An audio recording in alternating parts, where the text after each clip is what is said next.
Hi everybody, my name's Rebecca and welcome back to my bookish travels. Today I am going to be wrapping up all of the books that I read in February. I'm very excited to kind of discuss these because I had a lot of variety with my feelings for the books that I read, and lo and behold, this month that just passed, I did not actually read one single physical book. It was either an audio or a Kindle book that I read, and I was okay with that. It was kind of a nice little bit of a breather from physical books, and I'm kind of excited to jump back into some physical this month. But last month, I was just really feeling the digital side of reading, and it really showed. So if you guys are excited to see my thoughts and feelings on all of the things I read, stick around. The first one that I read in February was Escape from Virtual Island. I ended up giving this 3 out of 5 stars. When I started it, I wasn't invested in the story. I didn't really feel a connection to it. And then all of a sudden things started happening and it was like this roller coaster effect. Once I got to the peak of that dip in the roller coaster, I was fully invested and ready to go on this ride, and I really enjoyed it. My favorite character was actually Beasley, and this was something that I wasn't expecting. So the story was called Escape from Virtual Island, and I was trying to figure out, I'm like, all right, how is this gonna kind of play out?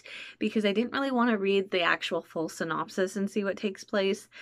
The gist of it is that there is a rogue virtual character and they have started to think for themselves. And there is a glitch in the system and it's kind of screwing up if they can leave or not. So I really liked this. I thought that it was a very original story. I found that there was a lot of great like 90s baby references taking place in this book, and I found that the actual story was just very believable almost in a way, because you think that this is the direction we're going in, with VR being a lot of the direction that people are going in when it comes to video game playing. So I I actually really thought this was a fun read. It definitely is for mature audiences. There are certain things that are touched upon that you probably would not want to actually have somebody who is younger here. But in general, I really liked it. And I think if I had to choose a secondary character that I liked, right underneath Beasley would probably be Happy. The next one that I read was Dragon's Lair, and I gave this 3 out of 5 stars. This was so much fun to listen to. Again, it was like a short, sweet audiobook, and I found that the writing was very well done. I really loved the characters, and it's kind of a little bit different from what you would expect for an MC novel. Our main character is actually leaving and gets pulled back into the club by the soon-to-be father of her child. And no, I'm not giving anything away. That is legitimately something that takes place in the first like 20 minutes of the book, I would say. I really liked this. I loved kind of the push and pull that was taking place between the characters. I just really enjoyed it. I found that the author just knew how to like rip my heart out at times and slowly build it back. And just all in all, like, absolutely loved this book, and it makes me really excited to read more. And this is actually recommended from my friend's mom, who I'm so thankful she recommended this to me because I really enjoyed it, and I'm kind of excited to read more from the other characters. And I just really like the fact that the author did a lot to create that fun in the story while also keeping it quite serious in what she was writing about, and it just really worked and I really enjoyed it. The one I listened to was My Dad the Spy, and I gave this 2 out of 5 stars.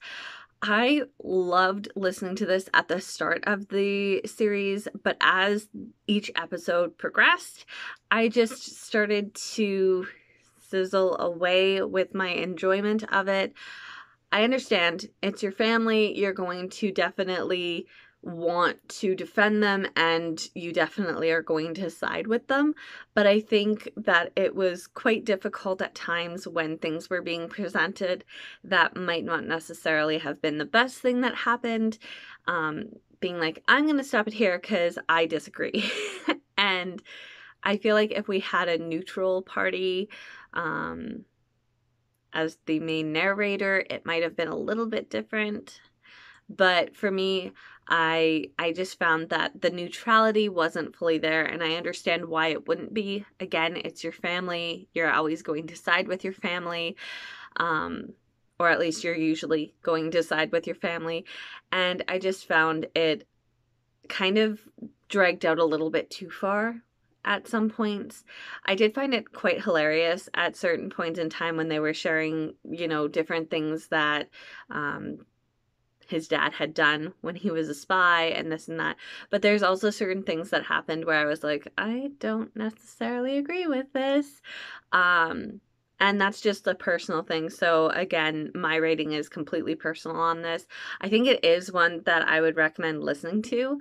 I think that it's really interesting. It's something I wasn't aware. And if you guys are fans of The Police, then, this is kind of one that is fun to listen to as well for the musical end of it and kind of get to see that information shared as well. The next one that I read was actually on my Kindle, and it's The Sheriff's Mail Order Bride. I gave this 3 out of 5 stars. I really enjoyed it. It was just a light fluff read in a way. We have our main character deciding that he wants to send out for a mail order bride, and this woman responds and he thinks that they're really going to hit it off. Little does he know, she did not tell him that she already has a child and appears, and all of the things that occur after that. I didn't realize this was the second in a 3 or 4 book series, so I kind of came in the middle with some things happening. It actually was okay though. I feel like the books could probably be read as standalones, or at least this one could. It does kind of tail off of what happens in the first book. You're gonna end up finding out because the series revolves around 4 brothers, and I just in general really enjoyed it. I think that the author kept it light. She did touch on some heavier subject matter, but she did it in a very respectful way. And it was just nice to kind of read this short, quick read and just kind of be able to be pulled into the story as it was taking place. It is a contemporary romance, so there's no magic or fantasy. It was just quite nice to read it and kind of escape into a different place in the world. And I really enjoyed that. The next 5 that I read were actually on my Kindle, and they were manga, and the series is called I'll Be in Charge of Your Body. And the rating for this, so volume 1 was 2 stars, volume 2 was 2 stars, volume 3 was 1 star, volume 4 was 2 stars, and volume 5 was 3 stars. So I did enjoy the series overall. 1, 2, and 3 were actually rereads, and I ended up purchasing 4 and 5 to kind of close off that series off my open series shelf there on Goodreads. And overall, I think that I would give this series 3 stars, maybe like between 2 and 3, I would say, because there is one point that gets touched on in the book. And again, this type of manga doesn't really go very in-depth in certain things. It has certain side points that could take place in the story, and they usually just brush over it. But there was something that took place that I didn't like taking place, and it was never fully touched upon or resolved, I feel like. And it kind of just abruptly ends, and it still isn't touched upon, and there's like a little side like story that is over here, and they're like, we're just gonna ignore it, like we're gonna mention it but we're gonna ignore it. And I was just like, I think overall the series would be like a 2 to a 3 star for me. It is more of like, I would say, new adult age range for the story. It's about this girl who works for this fashion company who designs lingerie, I believe. And what happens is he works with her and she ends up losing her job, and he tells her that if she becomes his maid at his house, he will get her job back for her. And it's kind of the story taking off from there. I enjoyed it. Again, I didn't love it, but it was kind of a nice quick escape. I feel like I read all 5 volumes in about 40 minutes. They're very short. Like, I bet you they're probably less than 100 pages each, and I can get through manga pretty quickly to begin with, so it didn't take too long to read this full series. Next one I listened to was The Case of the Bizarre Bouquet, and this was my first 5-star read of the month, and I loved this. My mom and I listened to it together, and it was probably both of our favorite Enola Holmes book. I just loved that there were certain things that took place that kind of like are moving the story ahead, and my mom and I just really enjoy listening to Enola Holmes together. And Catherine Kellegren, I think is how you say the name. I don't have it written down, unfortunately. She does a phenomenal job with narrating the stories. I just love her as a narrator, and I feel the day that I get to an Enola Holmes that she is not narrating, I'm gonna be a little bit disappointed because I love her as the narrator. And this one is, I think, the 3rd one in the Enola Holmes series, and it takes place where Watson actually goes missing. And as I said, this is probably my favorite Enola Holmes so far. After that, I listened to Secondhand Curses, and again, this one was a 5-star read as well. I so loved this one. It takes place and kind of morphs through different types of fairy tales. So you have some of the Arabian Nights, you have some from Grimm's fairy tales, and I feel like you even have some of Hans Christian Andersen's tales making an appearance in this world. And it follows our 3 main characters. We have Jack, Marie, and Frank, and it's so fantastic. I actually did a video here on my channel discussing not in depth, but just kind of a few points with regards to this one, as well as the next book that I'm going to discuss, and I so loved it. If you guys are curious about more thoughts, feel free to go and watch that video. If not, I am going to jump into the next book that I read, but I just wanted to state, if you guys are wanting to read this, I highly recommend the Audible original version of it, because they have different narrators for the 3 main characters, and it just adds to this story. I loved it so much. I highly recommend it, and it's one that I'm actually sad to know that it's only a standalone. I'd be okay if they want to continue on with the stories of these 3 and the shenanigans they get into. After that, I ended up reading The Princess Game, and this one is by Somin Chainani, and it's actually the 3rd in the series of Kindle books or Amazon originals that are part of kind of the same world. I'm thinking they're each individual, so you don't have to actually read one in order to read the next. I didn't know that until I started reading it. This one was so interesting. I gave it 3 out of 5 stars. I feel like it's one of those ones you get to the end of it and you're like, I gotta stew on this a little bit because I don't know how I feel. Like, I was so conflicted on what type of a rating I wanted to give it. It's all done, like, if you guys have ever read a script before or you've read William Shakespeare, it's kind of similar to that with how they've got it broken up. I love how they've got the character names. I love how they kind of have this story taking place surrounding girls being murdered at this high school, and they're being murdered in the fashion of fairy tale princesses. And I don't know, like it gave that perfect amount of spookiness to it that it would make it a perfect October read, but it also was like very original in how the story was being presented. I will say it's a little bit weird when you read a book and your name's in it. I'm not sure if anybody else has this, but there is a character named Rebecca, spelled exactly like my name, in this book. And I always just like get like a little weirded out when I read that because I'm just like, hmm, hmm. Do you guys ever have that? I don't know. It's just like an off-topic thing. When I see a character with the same name as me, like my first thought is, like, depending on what happens in the book, I'm usually thinking, what did I ever do to you?